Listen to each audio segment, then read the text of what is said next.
कक्षा 7 गणित अध्याय 10 बीजी व्यंजक प्रश्नावली 10.1 का 7वां सवाल है। निम्नलिखित समान पदों को छांटिए। अभी पिछले प्रश्न में भी हमने उसमें जोड़े बने हुए मिले थे, उसमें अलग अलग बताना था कि कौन समान और असमान। उससे हमको ये पता चल गया है कि समान पद और असमान पद निकालते कैसे हैं। तो अब उसी को ध्यान में रखकर समान पदों को छांटना है। इसमें ये बहुत सारे दिए हैं, जो जिसके साथ मिलता है उसको रख देना है।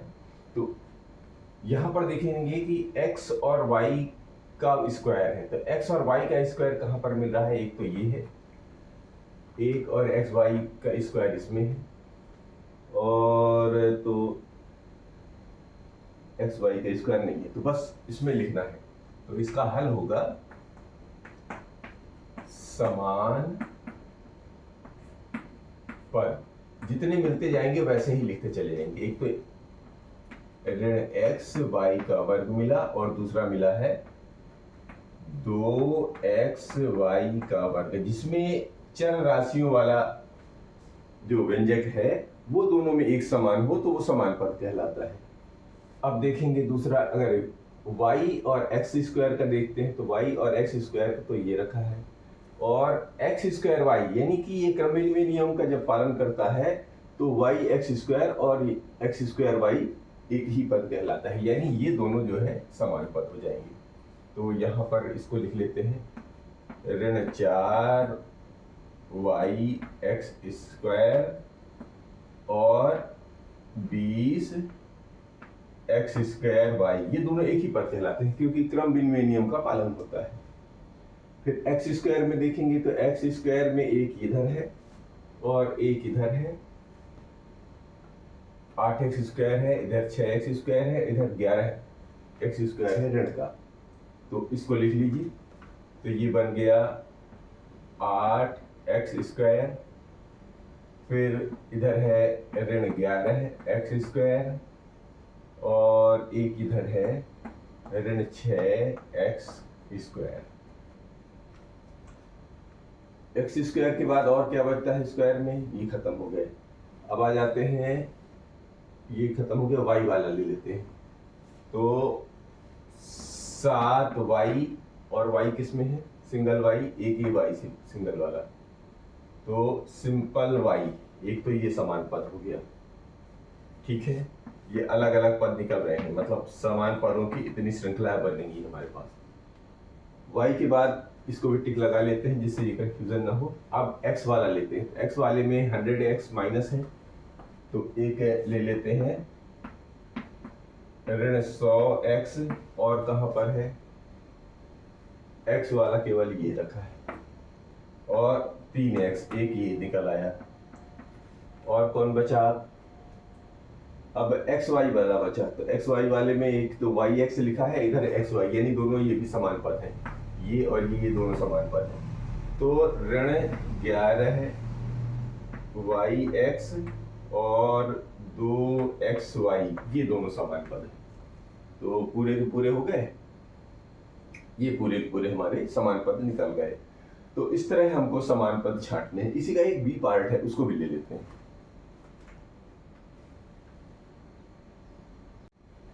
अब इसी का बी पार्ट है, ये दिया गया है यहां से यहां तक, इसमें भी समान पद छांटने हैं। तो शुरू करते हैं हल। समान पद, अब समान पद कौन कौन मिल रहे हैं पहले यहीं से शुरू करते हैं। तो PQ वाला देखिए कहां पर, एक तो PQ वाला ये रखा है। अब PQ और QP देखिए क्रम विनिमय नियम का पालन करता है, तो QP और PQ एक ही होता है, तो ये दोनों तो मिल गए। और देखते हैं एक QP ये भी है, यानी कि PQ QP एक ही होता है, 3 पद मिल गए यहाँ पर हमको। तो तीनों को पहले तो उतार लीजिए, तो एक तो आ गया 10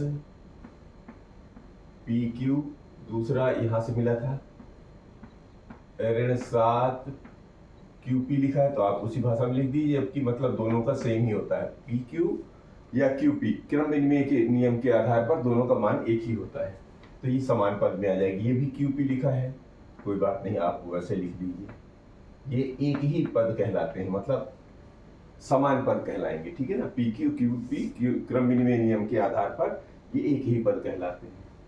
फिर पी वाला लिया है तो पी वाला भी ले लेते हैं हम यहाँ पर 7p, तो यहाँ पर ले लेते हैं ये 7p, p और ढूंढते हैं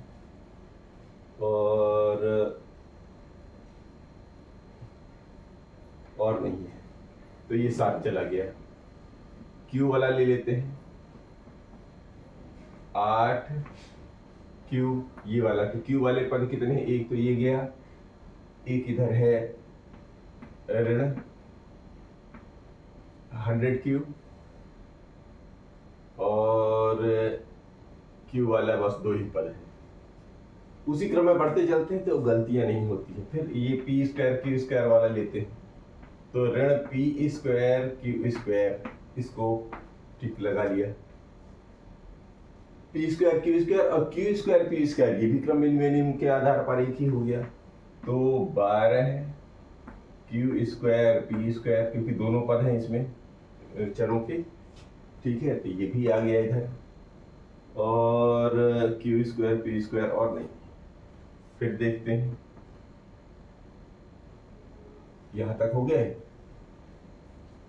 अब ये q वाला ले लेते हैं 100q, तो ऋण 100q, ये भी हो गया।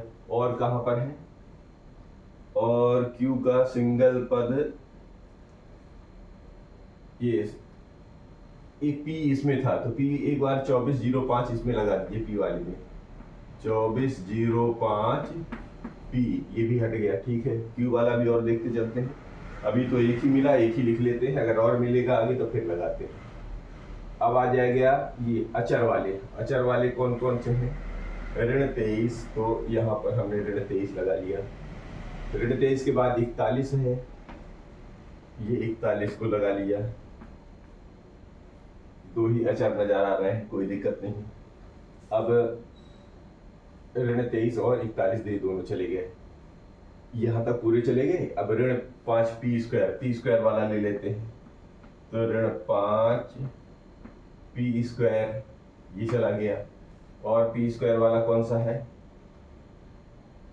पी स्क्वायर वाला एक ये लिखा है 701, तो 701 पी स्क्वायर, ये चले गए। अब आगे बढ़ेंगे, पी स्क्वायर वाले चले गए, पी स्क्वायर वाले चले गए। अच्छा, अब आ जाएंगे पी स्क्वायर क्यू, ये वाला बचा ना, इधर बचे एक ही बचा, तो ये आ गया 13 P square Q, P square Q या क्यू पी स्क्वायर, ये भी दोनों एक ही पद है, समान पद है, क्योंकि क्रम विनिमय नियम से तो ये भी साथ में आ गया क्यू पी का वर्ग। तो सारे के सारे कवर हो गए। इस तरह हमने इसको समान पदों में विभाजित करके छांट लिया। तो ये रहा प्रश्न क्रमांक 7 के ए और बी पार्ट, ठीक है।